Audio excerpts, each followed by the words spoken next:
Ireland ವಿರುದ್ಧ 2-0 ಸೋತಿದ್ದ ಭಾರತ ಈಗ England ವಿರುದ್ಧವೂ ಒಂದು ಪಂದ್ಯ ಗೆಲ್ಲಲಾಗದೆ ಮುಖಭಂಗ ಅನುಭವಿಸಿದೆ. ಸರಣಿ ಕೈತಪ್ಪಿದ ಬಳಿಕ ಕೊನೆಯ ಪಂದ್ಯದಲ್ಲಿ ಅದ್ಭುತ ಫಾರ್ಮ್ನಲ್ಲಿದ್ದ ಯುವ ಓಪನರ್ ವೈಭವ್ ಸೂರ್ಯವಂಶಿ ಅವರನ್ನ ಇದ್ದಕ್ಕಿದ್ದಂತೆ ಕೈಬಿಟ್ಟು ಸಂಜು ಸ್ಯಾಮ್ಸನ್ರನ್ನ ವಾಪಸ್ ಕರೆತಂದಿದ್ದು ಭಾರೀ ಚರ್ಚೆಗೆ ಕಾರಣವಾಗಿತ್ತು.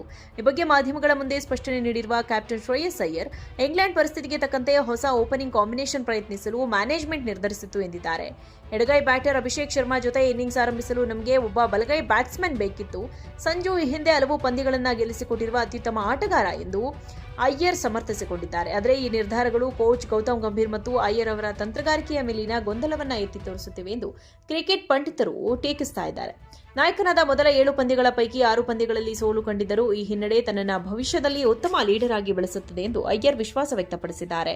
ತಾನು ಒತ್ತಡವನ್ನ ಸೌಭಾಗ್ಯ ಎಂದು ಭಾವಿಸುವುದಾಗಿ ಮತ್ತು ಜನರ ಟೀಕೆಗಳಿಗೆ ಹೆಚ್ಚು ತಲೆಕೆಡಿಸಿಕೊಳ್ಳದೆ ಮುಂದಿನ ದಿನಗಳಲ್ಲಿ ಪಾಸಿಟಿವ್ ಆಗಿ ತಂಡವನ್ನ ಮುನ್ನಡೆಸುವುದಾಗಿ ಅಯ್ಯರ್ ಹೇಳಿದ್ದಾರೆ. ವಿಶ್ವ ಚಾಂಪಿಯನ್ ಪಟ್ಟ ಸಿಕ್ಕ ಬೆನ್ನಲ್ಲೇ ಭಾರತದ ಯುವ ಪಡೆ ಬ್ಯಾಕ್ ಟು ಬ್ಯಾಕ್ ಸರಣಿ ಸೋತಿರುವುದು ಅಭಿಮಾನಿಗಳಲ್ಲಿ ಭಾರೀ ಆತಂಕ ಮೂಡಿಸಿದೆ.